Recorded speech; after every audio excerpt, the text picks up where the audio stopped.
Picture this, Christmas Eve, 2019. Snow falls softly on the streets of downtown Seattle as last-minute shoppers hurry past a figure huddled in a worn military jacket outside Macy's department store. Most people look away, quickening their pace. Some drop loose change into her weathered cup without making eye contact. She's just another homeless veteran to them, invisible in plain sight. But what they don't see is the faded insignia barely visible on her jacket collar. What they don't know is that this woman once commanded respect in the most elite military units. What they can't imagine is that her story will soon intersect with someone who recognizes what others missed entirely.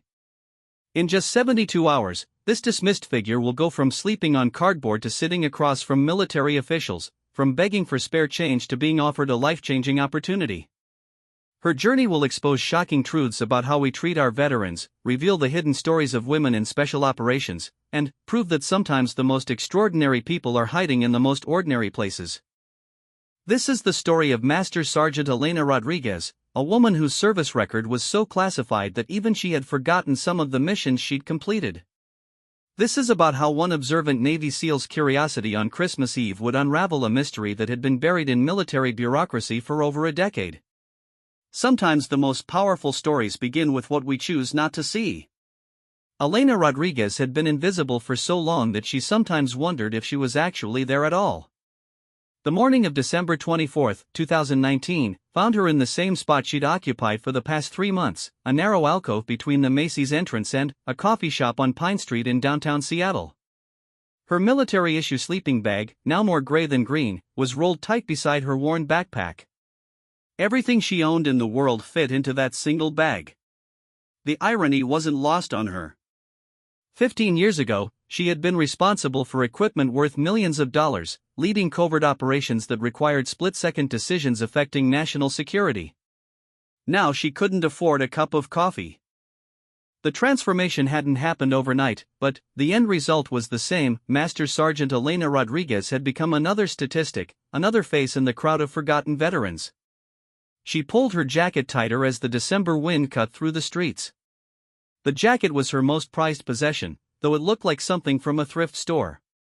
To most people passing by, it was just an old military surplus coat, faded olive drab with patches so worn they were barely readable. But Elena knew every thread, every insignia that had once marked her as part of an elite unit so secret that their missions were still classified more than a decade later. The morning rush brought its usual parade of commuters, each lost in their own world of smartphone screens and steaming coffee cups. Elena had learned to read people during her years on the street. The ones who avoided eye contact completely were usually dealing with their own struggles. The ones who looked but didn't stop felt guilty but were too scared or uncomfortable to engage. The ones who dropped money without speaking were trying to ease their conscience without getting too involved. Mrs. Chen from the flower shop next door was different. She was one of the few people who actually spoke to Elena like a human being. Every morning at 7:30 sharp, she would emerge from her store with a cup of tea and a small bag of pastries. "Good morning, Elena," Mrs. Chen said, right on schedule. She was a tiny woman in her 70s, but her voice carried the strength of someone who had survived hardships most people couldn't imagine. "How did you sleep?" "Better than yesterday, not as good as I hope for tomorrow," Elena replied, accepting the warm cup gratefully. It was their daily ritual, the small exchange that reminded Elena she was still human. Mrs. Chen studied her with kind eyes that missed nothing. "You were in the military, weren't you? I can tell by the way you sit, the way you watch everything around you." Elena nodded. She'd never shared details with Mrs. Chen, but the older woman had an intuition that cut through pretense. "Army. Long time ago. My late husband was Navy. Korea." Mrs. Chen settled beside Elena on the cold concrete. "He used to say the hardest battles weren't the ones you fought overseas, but the ones you fought when you came home." Elena felt something tighten in her chest. Mrs. Chen never pushed for information, never asked invasive questions about how Elena had ended up on the streets. She simply offered human connection without judgment, something that had become rarer than gold in Elena's world. "What branch?" Mrs. Chen asked, glancing at the faded patches on Elena's jacket. Special operations, Elena said quietly. Even now, years later, she felt the weight of security clearances and oaths that had shaped her entire adult life. Can't really talk about most of it. Mrs. Chen nodded with understanding. My husband was the same way. Took some secrets to his grave. She paused, studying Elena's face. But the hardest part was that nobody really understood what he'd been through. Made him feel alone even when he wasn't. The conversation was interrupted by a commotion near the bus stop. A young man in expensive clothes was arguing loudly with a store security guard about something involving his backpack. Elena's training kicked in automatically. She assessed the situation, noted exits, identified potential threats or weapons, catalogued the positions of bystanders. Even after years on the street, her mind still worked like a soldier's. You still see everything, don't you? Mrs. Chen observed quietly. Elena realized she'd been unconsciously scanning the area, her body language shifting into alert mode. Hard to turn it off, she admitted. Maybe that's not something you should want to turn off, Mrs. Chen said thoughtfully. Maybe that's exactly what someone needs you to remember. As the morning progressed, Elena watched the familiar patterns of city life unfold around her. Business people hurried past, tourists consulted maps and phones, shoppers emerged from stores with bags full of last-minute Christmas gifts. She had become part of the backdrop, as invisible as the fire hydrant or street lamp. Around noon, a group of teenagers approached. Elena tensed, experience having taught her that young men in groups could mean trouble. But, instead of harassment, they surprised her by dropping a $20 bill into her cup. Merry Christmas, one of them said. Thank you for your service. Elena looked up, startled. The boy couldn't have been more than 17, but his eyes held genuine respect. How did you know? My dad's a Marine, he replied. He taught me to recognize the signs. Said people like you deserve better. After they left, Elena sat staring at the $20 bill. It was more money than she usually collected in a week. But, more than that, it was recognition. Someone had seen her not just as a homeless person, but as a veteran who had served her country. The afternoon brought colder weather and fewer passers-by. Elena wrapped herself in a thin blanket and tried to conserve body heat. She'd learned to enter a kind of meditative state during the long, cold hours, a technique that had helped her survive far worse conditions during her military service. Her mind drifted back to Afghanistan, 2007. She'd been part of a joint task force conducting psychological operations in Kandahar province. Her job had been to gather intelligence, build relationships with local women, and support counterinsurgency operations in ways that male soldiers couldn't. It had been dangerous, delicate work that required language skills, cultural sensitivity, and nerves of steel. She remembered the weight of responsibility, the lives that depended on her ability to read people, to detect deception, to make connections that could prevent attacks.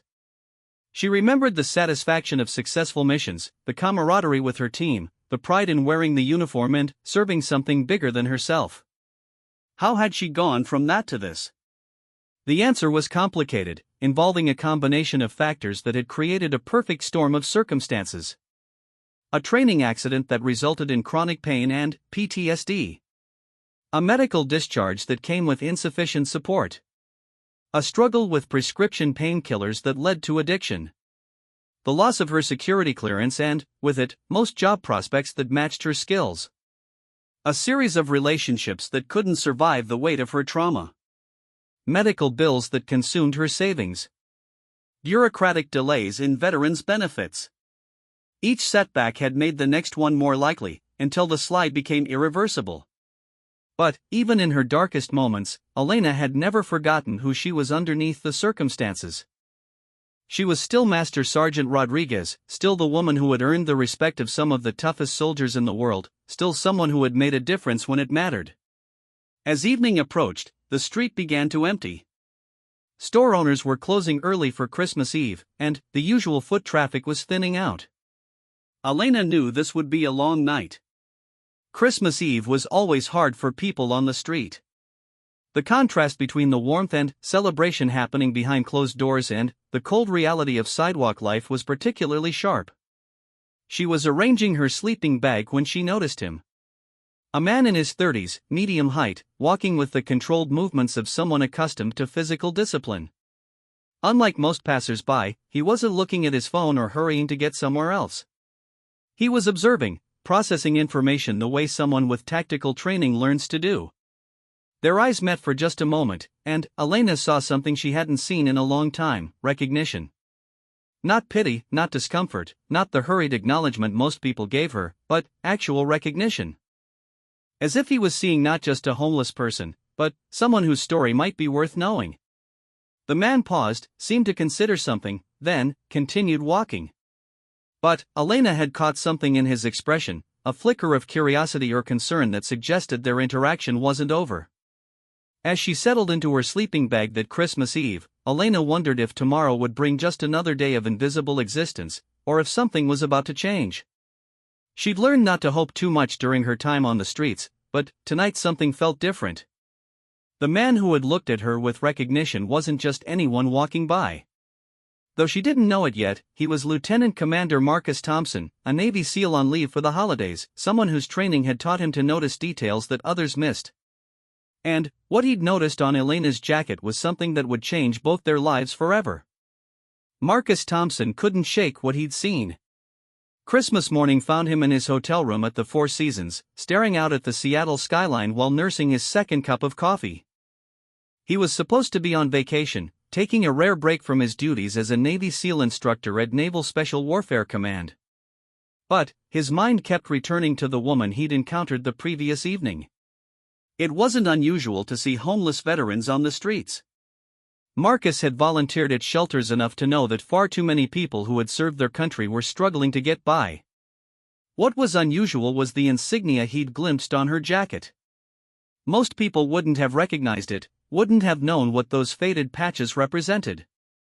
But Marcus did.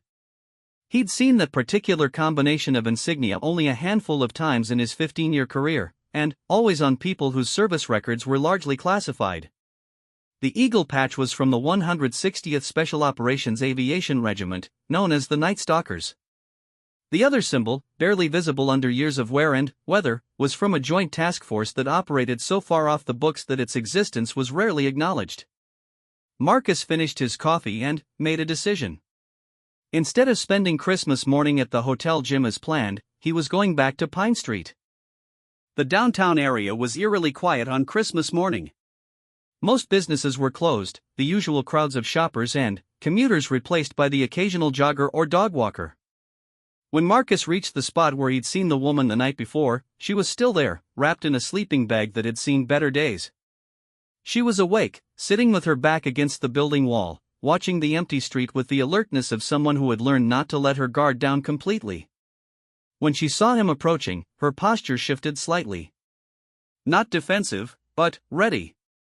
It was a subtle movement that confirmed what Marcus already suspected. "Morning," he said, keeping his distance to avoid seeming threatening. "Mind if I ask you something?" Elena looked up at him, her dark eyes sharp despite her circumstances. She recognized him from the previous evening, the man who had looked at her with something other than pity or disgust. "Depends on what you want to know." "That patch on your jacket," Marcus said carefully. "The one that's mostly worn off near your left shoulder." "Where'd you get it?" Elena's hand instinctively moved to cover the area he was talking about. Her expression hardened. "Thrift store." "Why?" Marcus could see she was lying, but he understood why. People in her situation had to be careful about sharing personal information. "Because I've only seen that insignia on people with very specific backgrounds. And I'm wondering if maybe you're not getting the help you deserve because nobody knows what you've actually done for this country." For a long moment, Elena said nothing. She studied Marcus with the intensity of someone trained to read people under pressure. Finally, she asked, "What's your background?" "Navy. Special warfare." Marcus reached slowly into his jacket and pulled out his military ID. "Lieutenant Commander Marcus Thompson." Currently assigned to NSW Command in Coronado. Elena examined the ID carefully. Her military training had included document verification, and she could spot a fake from across the room. This was real. Okay, she said slowly. So you're a SEAL. That doesn't answer my question about why you're here. Because I saw something that doesn't add up, Marcus replied honestly. Someone with your bearing, your awareness, your gear, doesn't usually end up on the street without something going very wrong in the system. And if I'm right about what those patches represent, then you've probably been through things that deserve a lot more recognition and support than you're getting. Elena felt something she hadn't experienced in years, the possibility that someone might actually understand.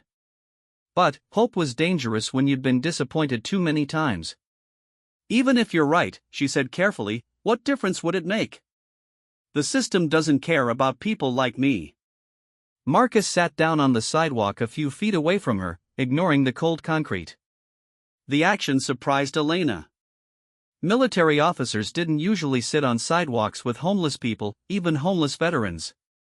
Tell me about the system, he said. Tell me what went wrong. So Elena did. Slowly at first, then, with growing trust as she recognized that Marcus was really listening. She told him about the training accident that had damaged her spine and left her with chronic pain. About the medical discharge that came with promises of support that never materialized. About the prescription painkillers that had become her only escape from both physical and psychological pain. The addiction wasn't immediate, she explained. I followed the prescriptions exactly at first. But, when the pain got worse and the pills stopped working as well, I started taking more. Then, when the prescriptions ran out, I found other sources. You know how that story ends. Marcus nodded. He'd seen too many good soldiers fall into similar traps. What about the VA? Veterans Services? Elena laughed, but there was no humor in it. The VA wanted to help, I think. But my medical records were incomplete because half my service was classified. They couldn't verify what I'd done, what I'd been exposed to, what might have caused my health problems. Without complete records, I couldn't get the disability rating I needed. Without the right rating, I couldn't get the benefits that might have prevented everything that came after. And the classified stuff stayed classified, Marcus said, understanding the catch-22 she'd found herself in. Exactly. I couldn't talk about most of my deployments, couldn't explain what had really happened during the training accident, couldn't provide evidence of the trauma that was eating me alive. To the bureaucracy, I was just another soldier with back problems and a drug habit. Marcus was quiet for a moment, processing what she'd told him. In the special operations community, stories like Elena's were whispered about but rarely addressed directly.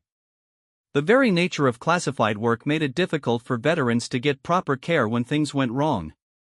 What was your unit? He asked gently. Elena hesitated. Even now, even in her current circumstances, the habits of operational security were hard to break. Task Force Phoenix, she said finally.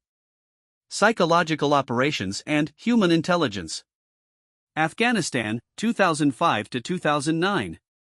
Marcus felt a chill that had nothing to do with the December air. Task Force Phoenix was legendary in special operations circles, one of the most effective and secretive units of the Afghanistan war. Their work had been so sensitive that most of their operations remained classified more than a decade later. Jesus, he said quietly. You were Phoenix. Elena's eyes sharpened. You know about Phoenix? Only stories, Marcus replied. Rumors, really. But, if half of what I've heard is true, you guys saved more lives than most people will ever know. For the first time since he'd approached her, Elena smiled. It was a sad smile, but real. We did good work, she said simply. Made a difference when it mattered. They sat in comfortable silence for a while, two warriors sharing space on a cold sidewalk. Finally, Marcus spoke again. Elena, right? That's what the woman from the flower shop called you. Elena Rodriguez. Master Sergeant, retired. Not that it seems to matter much anymore. It matters, Marcus said firmly. It matters more than you know. And I think I might be able to do something about your situation. Elena looked skeptical. Like what? Marcus pulled out his phone. I've got contacts at the Pentagon, people who specialize in helping veterans with classified service records. There are programs specifically designed for people in your situation, but they're not well publicized because most people don't know they exist. I've heard promises before, Elena said warily. This isn't a promise, Marcus replied. This is me making some phone calls and seeing what's possible. No guarantees, no false hope. Just one soldier trying to help another get what she's earned. Elena studied his face, looking for signs of deception or misguided optimism. What she saw instead was determination and genuine concern. Why? She asked. Why do you care about a stranger you met on the street? Marcus considered the question seriously. Because I've been where you've been, just not as far down the slope. Because the people who do the hardest jobs for this country deserve better when things go wrong. And because recognizing that patch on your jacket might be the most important thing I do this Christmas. He stood up and brushed off his jeans. I'm going to make some calls. Can I find you here later today? Elena nodded slowly. I'm not going anywhere. Good. And, Elena? Don't give up yet. Sometimes the system works, it just takes someone who knows how to navigate it. After Marcus left, Elena remained sitting against the building wall, but something had changed. For the first time in years, she felt seen. Not just as a homeless person or even as a veteran, but as the soldier she had been, the person whose service had mattered. Mrs. Chen appeared around noon with Christmas dinner in a takeout container. You look different today, she observed, settling beside Elena with her own meal. Maybe I feel different, Elena replied. Good different or worried different? Elena considered the question. Hopeful different, which might be the most dangerous kind. Mrs. Chen smiled. Hope is only dangerous if you're not ready for things to change. Are you ready for things to change? Elena thought about the question as she ate. For years, she'd been surviving day by day, focused only on getting through each 24-hour period. The idea that her circumstances might actually improve had seemed so impossible that she'd stopped allowing herself to consider it. I don't know, she said honestly. I've been Elena the homeless woman for so long, I'm not sure I remember how to be Elena the soldier anymore. Maybe you don't have to choose, Mrs. Chen suggested. Maybe you can be Elena the person who survived something difficult and is ready for what comes next. That afternoon, Marcus returned with news that would change everything. But, as Elena waited, watching the Christmas Day foot traffic flow past her alcove, she began to allow herself to imagine that tomorrow might look different from today. It was a terrifying thought and an exhilarating one at the same time. The master sergeant who had once led classified operations in Afghanistan was still there, underneath the circumstances that had buried her. And, maybe, just maybe, someone was finally ready to help her remember who she really was.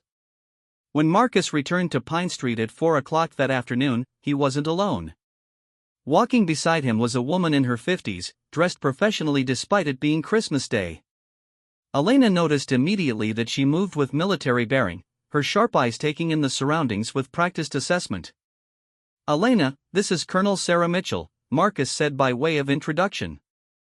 She works with a special division at the Pentagon that handles cases involving classified service records and veteran affairs. Colonel Mitchell extended her hand to Elena, who hesitated only briefly before accepting it. The colonel's grip was firm, respectful, the handshake of one professional acknowledging another. Master Sergeant Rodriguez, Colonel Mitchell said, and Elena felt a jolt of recognition at hearing her rank spoken with respect. Lieutenant Commander Thompson tells me you served with Task Force Phoenix. I'd like to hear about that, if you're willing to discuss it. Elena looked between Marcus and the colonel, still not quite believing this was happening. Here?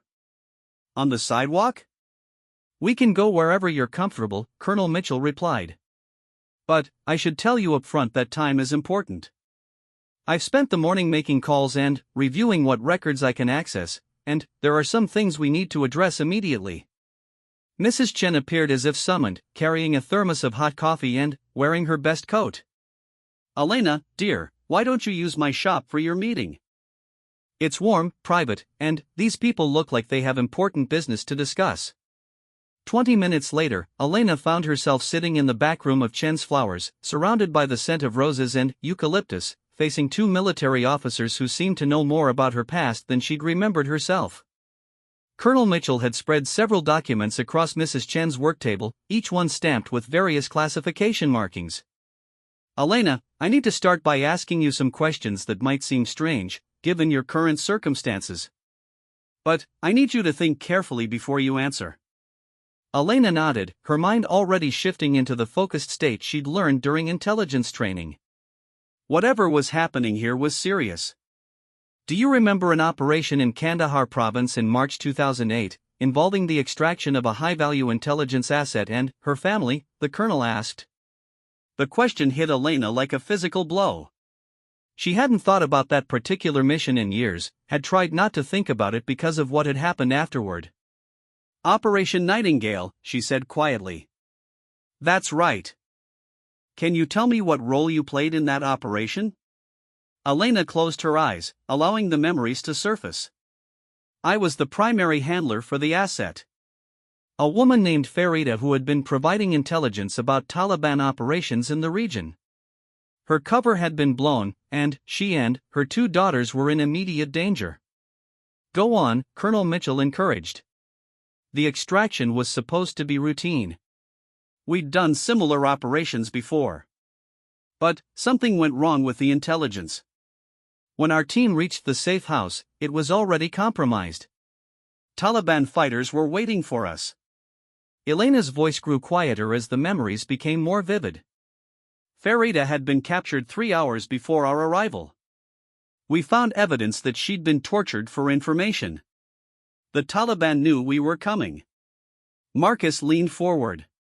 "What happened next?" "I made a decision that wasn't in the operational plan," Elena said, meeting Colonel Mitchell's eyes. "I convinced the team leader to authorize a rescue attempt instead of aborting the mission.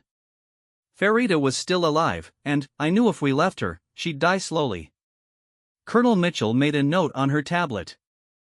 "The official record shows that the operation was a failure, with one asset Kia and no intelligence recovered." Elena felt anger rising in her chest. "The official record is wrong. We got Farida and her daughters out alive. We also recovered a substantial amount of intelligence about Taliban operations that saved American lives. But, because the operation went beyond its original parameters, and because Farida couldn't be officially acknowledged as an asset, everything got buried." "That's what I was hoping you'd say," Colonel Mitchell said, surprising Elena.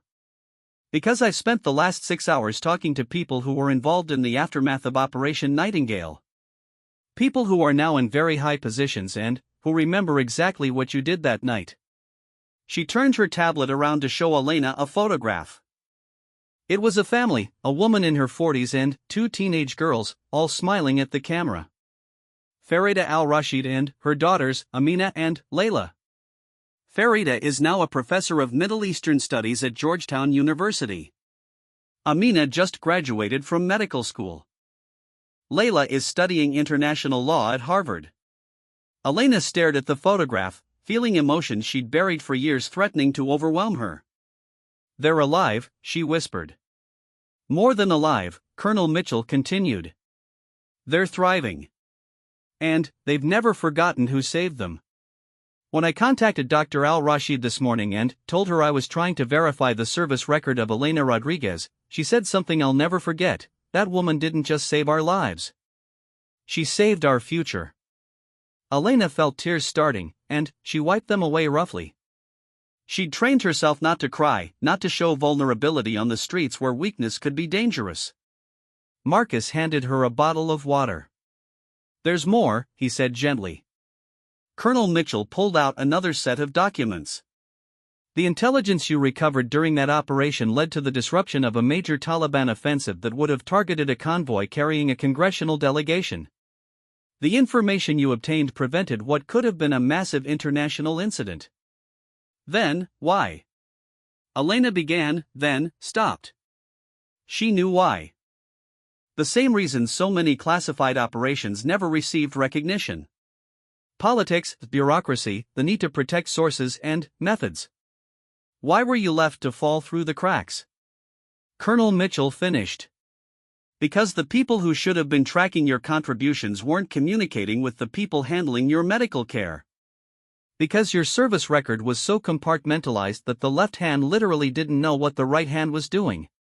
She leaned forward, her expression serious. Elena, you've been living on the streets for 3 years, struggling with addiction and poverty, while your service record shows you as one of the most decorated intelligence operatives of your generation. Do you understand how wrong that is? Elena laughed, but it came out more like a sob. So what happens now? Someone says, "Oops, sorry, we forgot about you," and everything goes back to normal? Not normal, Colonel Mitchell replied. Better. Much better. But, first, I need you to make a decision. Are you ready to be Master Sergeant Rodriguez again? Because the woman who saved Farida al-Rashid and her family, who prevented a terrorist attack that could have killed dozens of Americans, that woman deserves a hell of a lot more than sleeping in doorways. Elena looked around the small room, at Mrs. Chun who was pretending to arrange flowers while obviously listening to every word, at Marcus who had cared enough about a stranger to make this happen, at Colonel Mitchell who had spent her Christmas day uncovering a story that had been buried for over a decade. What would being Master Sergeant Rodriguez again look like, she asked. Colonel Mitchell smiled for the first time since they'd met. Full medical disability rating, retroactive to your discharge date. Complete healthcare through the VA with specialized treatment for PTSD and chronic pain. Back pay for the benefits you should have been receiving all along. Priority housing assistance. And job opportunities that match your actual skill level, not just whatever minimum wage work assumes veterans can handle. How much back pay? Elena asked, hardly daring to believe what she was hearing. Marcus answered. Based on what Colonel Mitchell found in your records, approximately $140,000. The number hit Elena like a physical blow. She'd been scraping together change for food while the government owed her enough money to completely change her life. But, here's the thing, Colonel Mitchell continued. This isn't charity. This isn't someone feeling sorry for you because of your circumstances. This is the United States military finally giving you what you earned through your service. You saved American lives, Elena. Multiple times. And it's long past time that sacrifice was properly recognized. Elena sat in silence, trying to process everything she'd learned. The woman who had been dismissed and ignored for years had actually been a hero whose contributions had been filed away and forgotten. The addiction and homelessness that had defined her recent life were the result of systemic failures, not personal ones. There's one more thing, Colonel Mitchell said quietly. Dr. Al-Rashid asked me to give you a message. She said to tell you that her daughters pray for you every night, and that they're both pursuing careers in public service because of the example you set. She wants to know if you'd be willing to meet with them once you're ready. That broke something loose inside Elena. She began crying in earnest now, all the pain and shame and hopelessness of the past few years pouring out. But, mixed with the grief was something else, relief, gratitude, and the slow dawning of possibility. Mrs. Chen appeared with a box of tissues and a gentle hand on Elena's shoulder. It's okay to cry, dear. Sometimes tears are how we wash away the old story to make room for the new one. Marcus and Colonel Mitchell waited patiently while Elena composed herself. When she finally looked up, her eyes were red but clear. When do we start? She asked. Colonel Mitchell checked her watch. The paperwork processing will take a few days, even with priority handling. But I can have you in temporary housing tonight, and we can begin medical evaluation first thing after the holidays. Are you ready for your life to change, Elena? Elena thought about the question seriously. Change was terrifying when you'd been surviving in the margins for so long. But she thought about Farida and her daughters, about the lives she'd saved, about the soldier she'd been before everything went wrong. Master Sergeant Rodriguez is ready, she said finally. And, for the first time in years, Elena truly meant it. 6 months later, Elena Rodriguez sat in a conference room at the VA Medical Center in Seattle, looking out at a view of Elliott Bay that would have seemed impossible from her previous vantage point on Pine Street. She wore civilian clothes, neat slacks and a button-down shirt, but her posture carried the unmistakable bearing of someone who had served. The transformation wasn't just external. For the first time in years, Elena felt like herself again. Dr. James Harrison, her addiction counselor, reviewed the notes from their session. "How are you feeling about the 6-month mark?" "Strange," Elena replied honestly. 6 months ago I was sleeping on cardboard. Yesterday I signed a lease on a 1-bedroom apartment in Capitol Hill. Sometimes I wake up and forget which reality I'm in. The journey back hadn't been linear or easy. The first month had been the hardest, spent in a transitional housing facility while her paperwork wound through the system and her body detoxed from both street drugs and the survival mechanisms that had kept her alive. There had been nights when she'd wanted to walk out, to return to the familiar discomfort of the streets rather than face the uncertain process of rebuilding her life. But Colonel Mitchell had been true to her word. Every promise made in Mrs. Chen's flower shop had been kept, and then some. The back pay had come through exactly as calculated. More importantly, the recognition of her service record had opened doors that Elena had never known existed. "Tell me about the job interview yesterday," Dr. Harrison prompted. Elena smiled, something that was becoming more natural as the months passed. "It went well. Really well. They're looking for someone to head up their veteran outreach program, someone who understands both military culture and the challenges veterans face when they come home." The position was with a non-profit organization that worked with homeless veterans throughout the Pacific Northwest. When Elena had first heard about the opening, she'd assumed she wasn't qualified. 3 years on the street didn't look impressive on a resume, regardless of her previous military service. But the interview had surprised her. The organization's director, a former Marine named David Kim, had been more interested in her recent experiences than her distant past.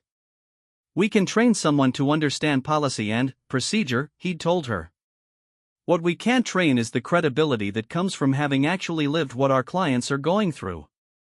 You've been where they are, and you found your way back. That's exactly what we need.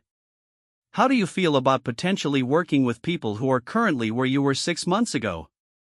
Dr. Harrison asked. Elena considered the question carefully. "Scared," she admitted. "But also excited. I keep thinking about how different things might have been if someone like Colonel Mitchell had found me in year 1 instead of year 3. How many people are out there right now who just need someone who knows how to navigate the system? The work wouldn't be easy." Elena knew that better than most.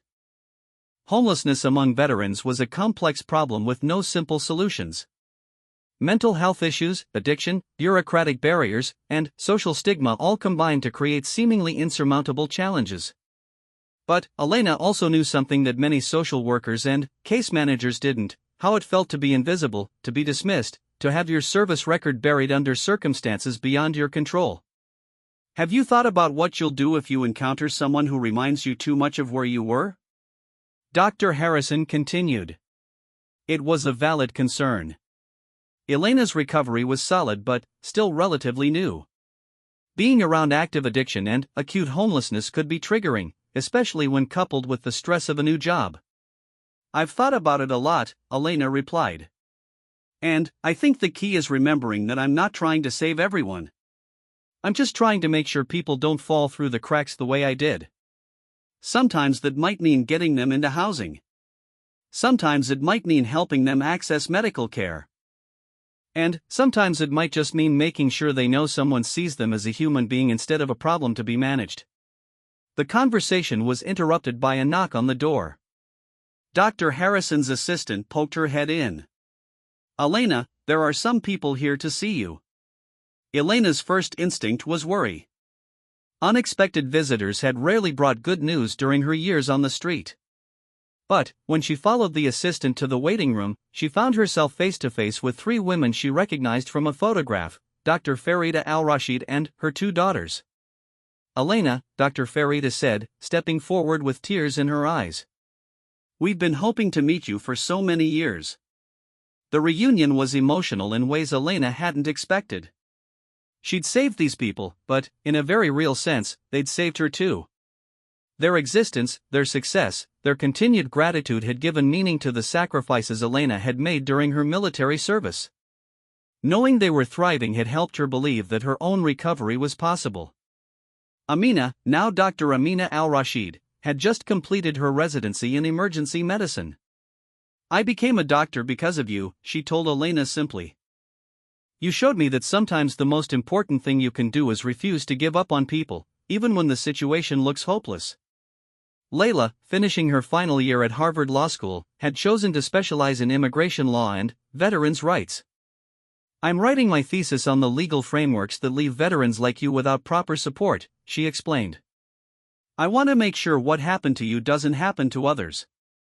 As they talked, Elena began to understand the ripple effects of the decision she'd made that night in Afghanistan.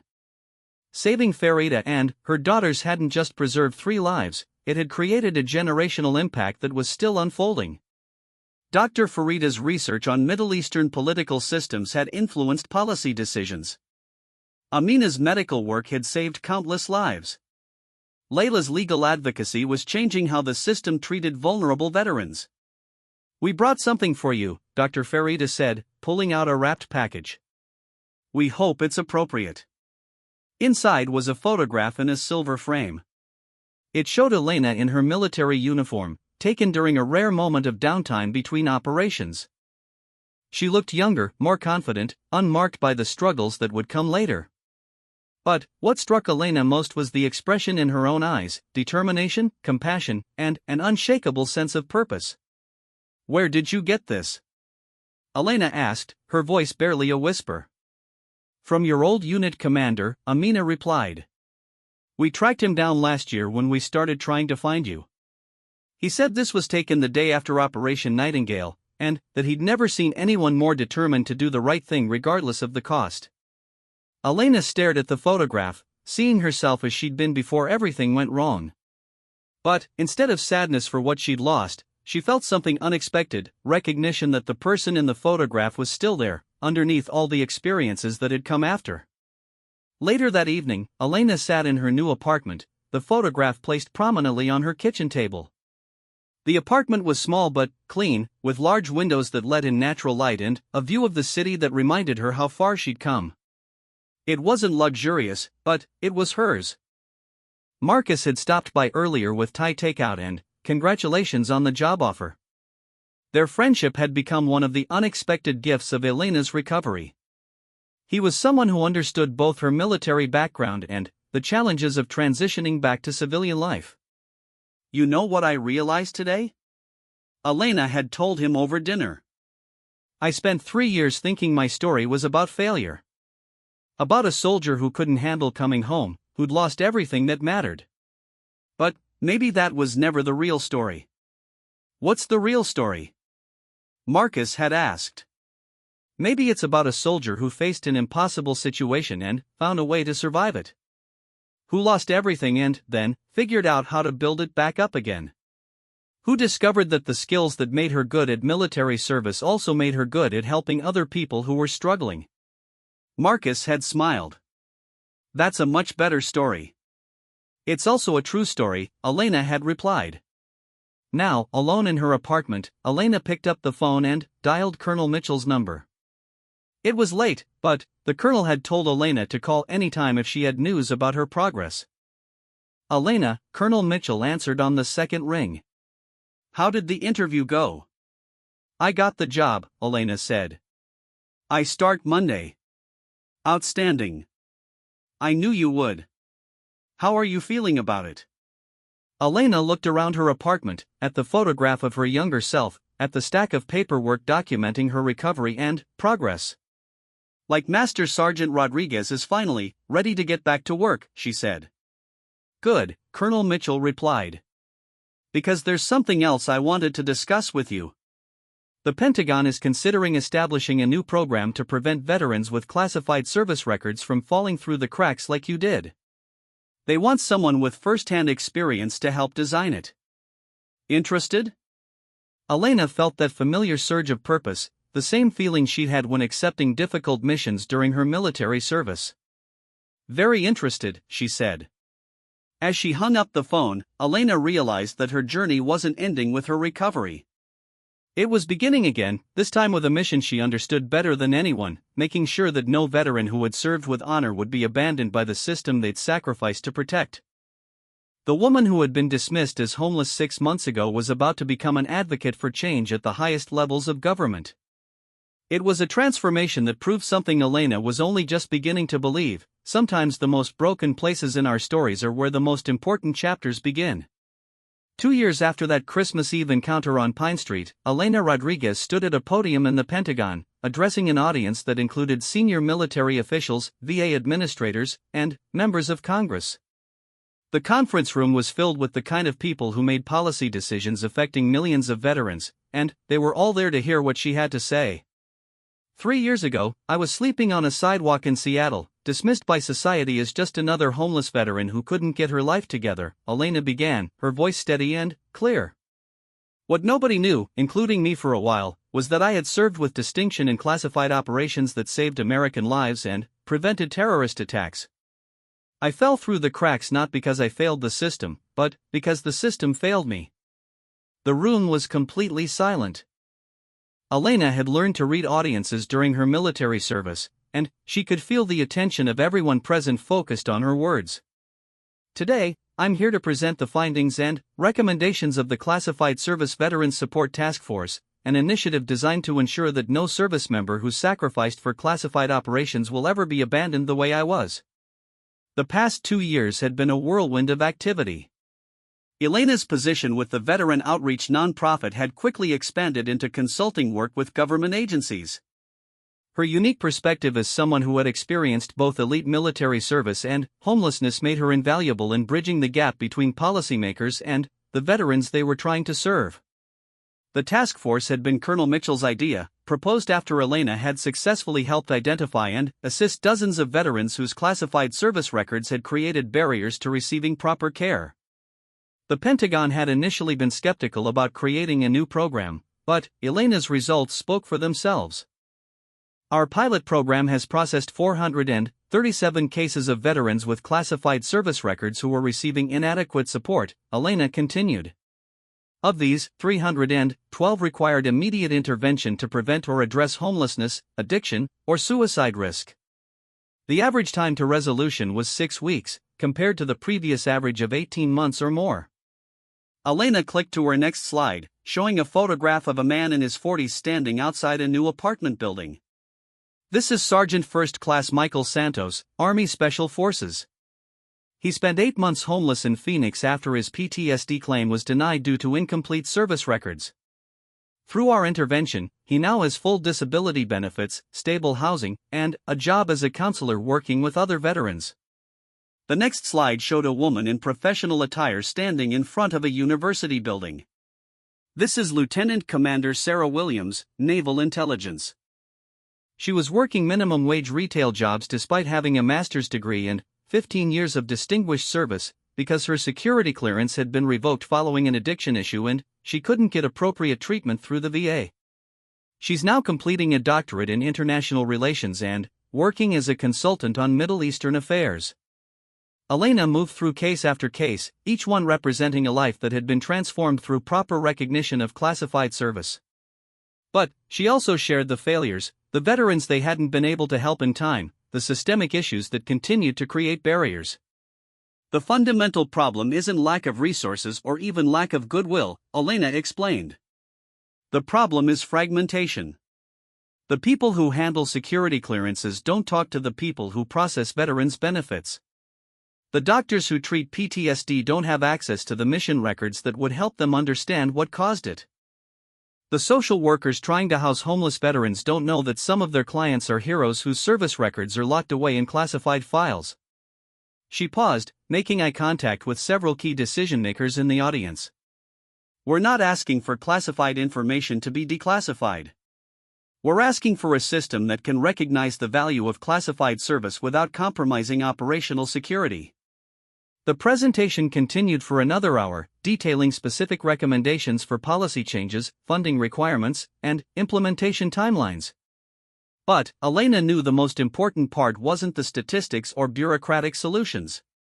It was the human stories, the faces behind the numbers, the recognition that every veteran struggling with homelessness or addiction or suicide had once been someone willing to sacrifice everything for their country. After the formal presentation, Elena found herself surrounded by officials wanting more details, offering support, or sharing their own stories of veterans who had been failed by the system. The response was overwhelming and encouraging, but Elena had learned to be cautious about promises made in conference rooms versus actions taken in the field. "That was impressive," said a voice behind her. Elena turned to see General Patricia Hayes, the four-star general who oversaw much of the Pentagon's Veterans Affairs coordination. "When can you start implementing these recommendations?" Elena blinked in surprise. "Start implementing? You didn't think we brought you here just to listen to a presentation, did you?" General Hayes smiled. "Congress approved funding for a new office dedicated to classified service veterans affairs. We want you to head it up." The offer was everything Elena could have hoped for when she first started working on these issues. A chance to create lasting change, to prevent other veterans from experiencing what she'd gone through, to build a system that actually worked for the people who needed it most. But it was also terrifying. Taking a position at the Pentagon would mean leaving the direct service work that had become her passion, moving from helping individual veterans to managing bureaucracy and policy. "I need some time to think about it," Elena said. "Of course. Take all the time you need. But, Elena, I hope you'll seriously consider it. You've proven that someone who's lived this experience can create solutions that work. We need that perspective at the highest levels." That evening, Elena walked the streets of downtown Seattle, retracing the route that had once defined the boundaries of her world. She passed the alcove where she'd spent 3 years of her life, the coffee shop where Mrs. Chen still worked every day, the street corners where she'd learned to become invisible. The area looked different now, partly because the city had changed but mostly because Elena's perspective had shifted so dramatically. What had once been a prison of desperation was now just another neighborhood, one with its own challenges and opportunities but not one that held any power over her. She stopped at Mrs. Chen's flower shop, where the older woman was closing up for the day. "Elena." Mrs. Chen's face lit up with genuine joy. "How was your big presentation?" "It went well," Elena replied. "They offered me a job. A big one." Mrs. Chen studied her expression with the intuition that had made their friendship so meaningful. "But, you're not sure you want it." "I'm scared I'll get lost in the bureaucracy," Elena admitted. "The past 2 years, I've been working directly with veterans, seeing immediate results. This would be different. More abstract, more political." Mrs. Chen locked the shop door and gestured for Elena to sit with her on the bench outside. It was the same spot where they'd shared countless conversations when Elena was homeless, but now it felt like sacred ground rather than a place of desperation. "When my husband came back from Korea, he struggled with what you call PTSD," Mrs. Chen said quietly. "Back then, they didn't have names for it or programs to help. He felt guilty about surviving when friends didn't, angry about things he couldn't control, lost in a world that didn't understand what he'd been through." Elena listened, recognizing the familiar patterns of veteran trauma across generations. "He tried many different ways to heal," Mrs. Chen continued. "Some worked, some didn't. But the thing that finally made the biggest difference was when he started volunteering at the VA hospital, helping other veterans who were struggling. He said helping one person at a time was good, but changing the system that failed those people was better." "Did he ever change the system?" Elena asked. Mrs. Chen smiled.